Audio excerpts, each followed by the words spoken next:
et rattaquent les dernières étapes de la Coupe du Monde, bien sûr, pour gagner le fameux trophée qui s'appelle le Globe de cristal. Le gros globe, évidemment, pour celui qui est le grand champion de toutes les épreuves de biathlon, et les petits globes pour chaque type d'épreuve du biathlon. C'est bien de vous rappeler un peu les objectifs pour l'équipe de France de gagner ces fameux globes de cristal. Mais on va quand même, donc c'est déjà un portrait. On va en faire un petit deuxième, on va essayer de faire un petit deuxième. Une deuxième page. Donc on est parti. Toujours tirage au sort. Donc il faut que je... Hop. Ah ouais, c'est bon, magique le truc. Hop là, j'ai la petite bille dans le récipient. Hop. On me met le récipient et on me sort. Parce que là, on va se limiter à 5 boules par tirage pour le biathlon. Donc là, on est avec le... Voilà, je ne vais pas vous montrer à chaque fois les numéros sur les billes, c'est pas évident avec la caméra. Là, j'ai pioché... Bon, je vais quand même vous montrer, hein, pour pas faire de triche. Alors si j'arrive à vous montrer devant la caméra. Le numéro 14. Est-ce qu'on le voit? Voilà, 14. Alors, 14. 14. Donc, on va faire page 214. Est-ce qu'en 214, il y a un truc? Non. 314. Deuxième possibilité, la page 314.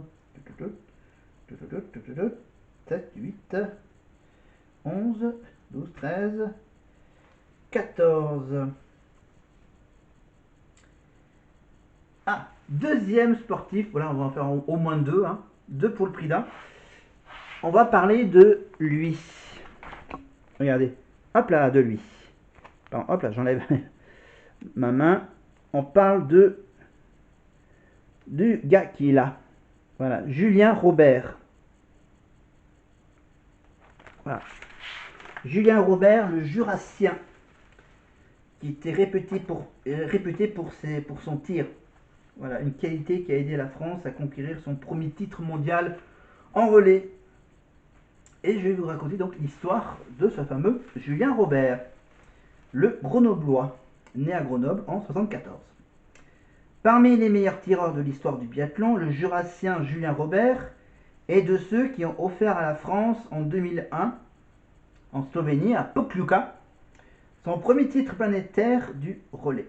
Auteur ce jour-là d'un 10 sur 10, il monte sur le toit du monde en compagnie de Gilles Marguet, Raphaël Poiret et Vincent Defrane. Cadre du relais tricolore, il décroche également 2 médailles de bronze olympiques dans la spécialité à Soldier Hollow en 2002 et à San Sicario en Italie en 2006. Sur le plan individuel, Julien Robert, qui découvre la Coupe du Monde au milieu des années 90, avant de se stopper en 2008, ne connaît pas la même réussite. Il s'offre un seul podium lors d'une individuelle disputée en 2001 en Outre-Atlantique. Après, bien sûr, à la retraite, souhaitant transmettre son expérience, il devient entraîneur avec bien sûr l'IBU Cup, la petite coupe du monde. Associé à Jean-Paul Jacquinot, il s'occupe du groupe féminin de la Coupe du Monde de 2014 à 2018 avant de prendre à nouveau en charge l'équipe de France bis, l'équipe B. Voilà, la petite équipe. Voilà, donc c'est deux de ces nombreux portraits que je viens de vous raconter. Évidemment, j'en aurai d'autres, enfin il y en a encore plein d'autres dans ce magnifique bouquin sur le biathlon, évidemment. Donc on ne va pas y passer toute la soirée là-dessus, mais on va tout de suite continuer la petite soirée avec la suite. Deuxième séquence après le sport. Donc Voilà, donc au fur et à mesure, j'enlève les billes, mais je les remettrai que quand j'aurai quasiment plus de billes dans la sphère. Donc j'en ai encore pour un petit moment. Mais maintenant, après avoir... Bon, on veut vraiment un troisième. On va se lancer un petit troisième défi, on va essayer de retrouver un troisième athlète, voilà. Comme ça, hein, comme dit une célèbre expression, jamais deux sans trois. Donc on est parti pour piocher la petite bille. Hop, attends, j'en refais un deuxième petit tour. Hop. Eh merde, si j'arrive. Ah, non, c'est dans l'autre sens, pardon, excusez-moi. C'est dans l'autre sens. Non. Attends. Ah ouais, c'est qu'il était un peu coincé. Attends, on va recommencer. Tac, tac, tac, tac, tac. Non. Hop, hop, hop.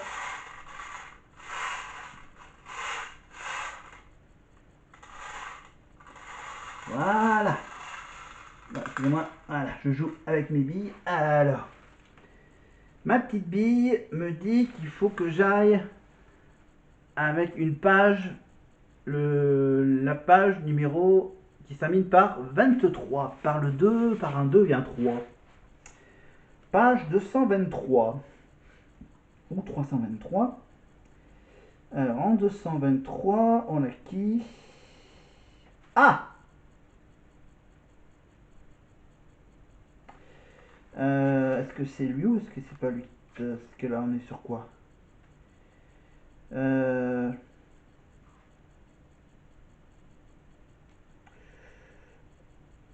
Allez, on va un peu tricher, on va faire la page d'à côté. Tiens, pour le dernier portrait, on va faire donc numéro 23 plus 1. On va faire un plus 1, c'est un petit bonus. Une page de plus. Donc on va aller en page 224. Et sur la page 224, on va finir donc avec un troisième français. Et là, cette fois-ci, bien sûr, pour terminer en beauté, évidemment, on parle d'une femme née en 98. Elle est née après la Coupe du Monde de football.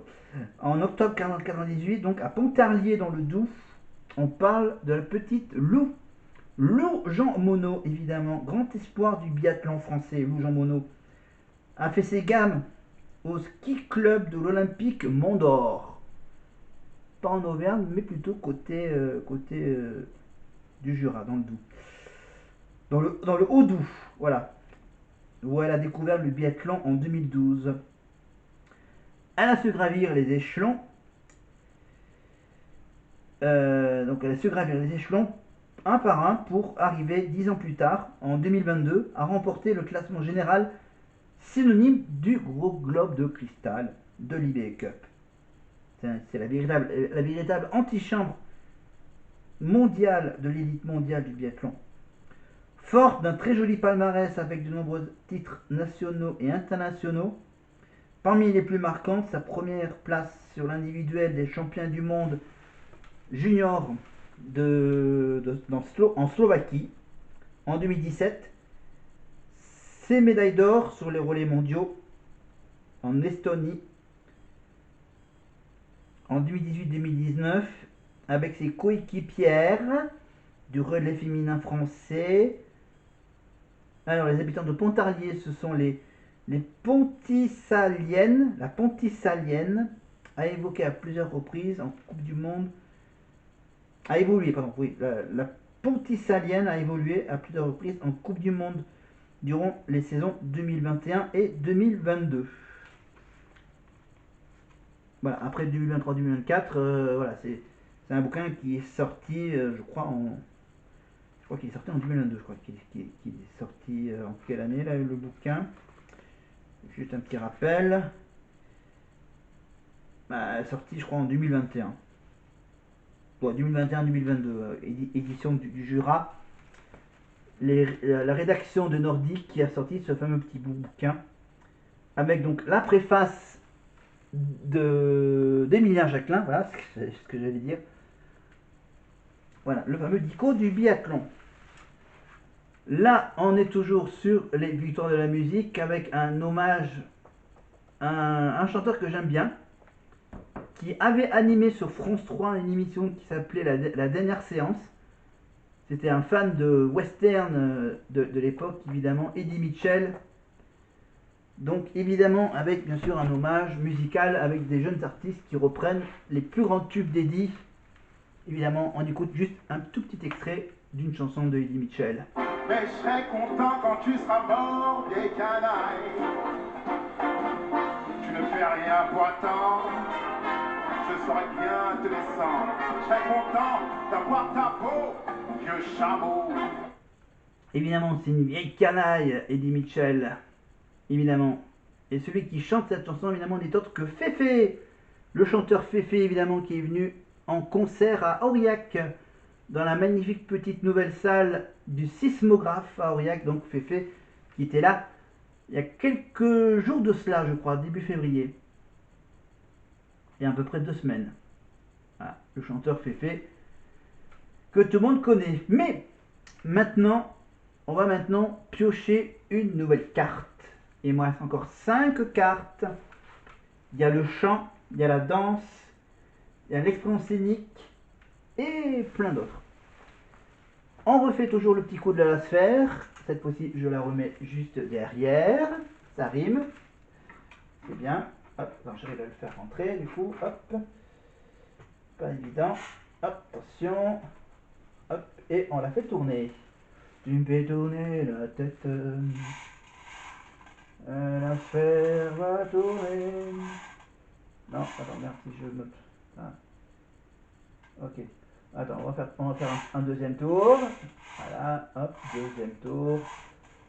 Non, pardon, voilà, deuxième tour. Attends, voilà, hop, je vais faire toucher voilà, une boule. Maintenant, on peut la faire tourner. Et la faire tomber. Hop, on la fait tourner. Alors, faut que dans le chiffre, il faut qu'il y ait, bien sûr, dans le nombre, il faut qu'il y ait un de ces chiffres dans le nombre que j'ai. Eh ben, c'est un petit coup double, c'est une doublette. Une doublette avec le numéro 55. Voilà. Bon, je peux pas trop faire de zoom parce que c'est tellement petit. 55. Hop, je mets la 55 dans la poubelle.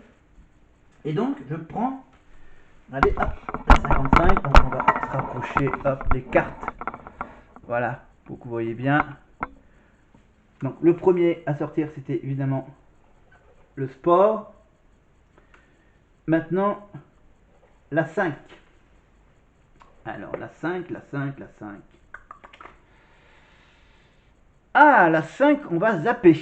On va zapper sur la danse, évidemment. Danse avec les stars. Donc, il faut que je prenne la télécommande. Et je vais bien sûr me changer. D'accord? Pendant ce temps-là, nous, on écoute un peu du Eddie Mitchell avec les jeunes artistes français.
merci Alain Chamfort pour cette chanson d'Eddie Mitchell. Donc, j'avais sorti la carte danse.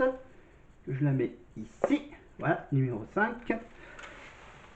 On va faire un petit crochet pour savoir ce qui se passe maintenant sur le plateau 128 de la plaine Saint-Denis, évidemment avec Camille Combal, Chris Marquez, Jean-Marc Généreux, Mel Charlot et bien sûr Fovoto.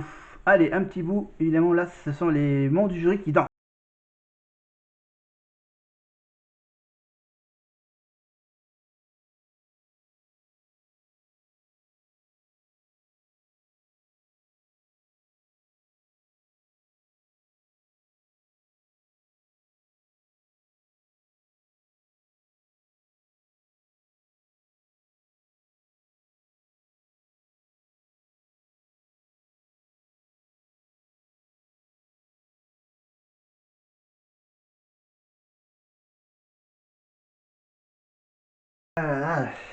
Voilà, je profitais de me secouer un peu devant la caméra avec Camille Combal donc pour le deuxième prime de Danse avec les stars, un prime qui bien sûr les deux premiers sont enregistrés évidemment. Ça sera en direct uniquement quand le public pourra voter évidemment. Je pense que ça sera dès la semaine prochaine ou dans 2 semaines si il rajoute encore un prime. Alors, on revient donc avec... Ah tiens, en parlant de sport et de danse, évidemment, on fait appel à un ancien footballeur, champion du monde de football, si je ne me trompe pas, un certain Franck Leboeuf, évidemment, qui danse avec Candice Pascal. Allez, quelques petits mots de Franck. Il est partagé, vraiment, c'est une aventure extraordinaire. On a le cœur qui palpite pour les autres. Et puis là, je peux vous dire que ça y va là. Et je peux vous dire, tout va bien. Ce gars-là, il a joué avec Zidane, Thierry Henry, Didier Deschamps. Il a défendu sur Ronaldo au final de la Coupe du Monde.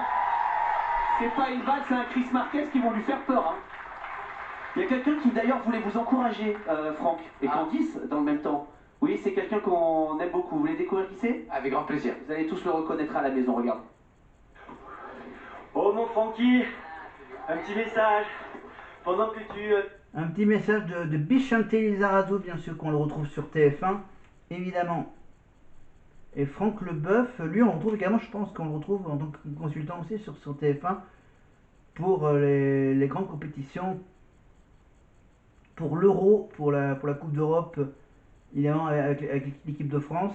Et donc, parmi les danseurs, évidemment, il y a bien sûr aussi des sportifs, comme par exemple Florent Manodou, bien sûr, le frère de Laure Manodou, ou encore ancien footballeur, hein, lui aussi un peu à la retraite, Adil Rami, évidemment, qui a dansé, je crois qu'il a déjà dansé la semaine dernière. Donc là maintenant c'est au tour de Franck Leboeuf de danser devant la caméra, devant des millions de téléspectateurs. Évidemment, tout d'abord, bien sûr, pour le petit Magneto, bien sûr, on revient sur la finale France-Brésil de 98, bien sûr, avec... On peut mourir tranquille, enfin le plus tard possible, mais quel pied, quel pied. Évidemment, avec les quelques mots de Thierry Roland et Jean-Michel Larquet, évidemment, 98. Évidemment, Franck Leboeuf qui, bien sûr, pour le Magneto, évidemment, qui est revenu sur le Stade de France. Voilà, ils ont même tout prévu. Les vestiaires, le maillot qui portait le numéro 18, Franck Leboeuf. Voilà, le défilé sur les Champs-Élysées, bien sûr, le bus impérial. Et oui. Escorté par 3 camions de CRS, de policiers. Voilà, un petit portrait réalisé donc en partie au Stade de France. Et ensuite, on va découvrir bien sûr... Ah ouais, c'est Franck qui découvre... Émission Danse avec les stars, tu peux te retourner. Et là, il découvre qu'il va pouvoir danser avec Candice Pascal, évidemment. Une des danseuses les plus connues des professionnels de Danse avec les stars. Avec son petit accent. Ça va? Bah ça va, je suis très content. Ouais, Très content. Tu vas me torturer ou quoi? un petit peu. C'est bien. Je suis sûre qu'on va faire une belle équipe tous les Bah moi aussi, j'en suis sûr, Voilà, donc dans le casting, évidemment, donc il y a les anciens sportifs, évidemment, Florent Manodou, Adil Rami, Franck Leboeuf, il y a bien sûr Lenny, il y a Sophie Davant et Nelson Montfort pour France Télévisions, évidemment. Deux retraités de France Télévisions, bien sûr. On a qui d'autre? Ah, on a aussi la petite Mayanne qui a joué dans le succès de 2024, le succès cinématographique. Un petit truc en plus, le film de Artus, évidemment, qui est toujours disponible, évidemment, qui est toujours disponible sur Canal+. Évidemment, voilà. Donc Danse avec les stars, donc ça continue tous les vendredis et tous les samedis, évidemment, quand il y a des matchs de foot. Ah non, c'est que, oui, vraiment, oui, la petite info, c'est que, la petite info, c'est que bien sûr, il y a eu donc un petit changement de programme pour M6, pour Pékin Express, pour un épisode de Pékin Express qui sera diffusé le samedi soir, que normalement il devait être diffusé le jeudi soir, mais le jeudi soir, M6 avait décidé de faire un spectacle en direct du Zénith de Nantes, et c'était Ahmed Silla qui faisait son spectacle en direct, et bien sûr M6 a donc dû déprogrammer, changer de jour de diffusion pour Pékin Express en Afrique. Ça sera, donc c'était samedi dernier, parce que je vais mettre la vidéo en ligne. Du coup je mets même pas le jour, parce que du coup j'ai remis la montre.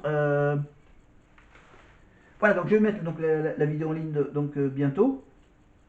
J'improvise totalement moi la vidéo.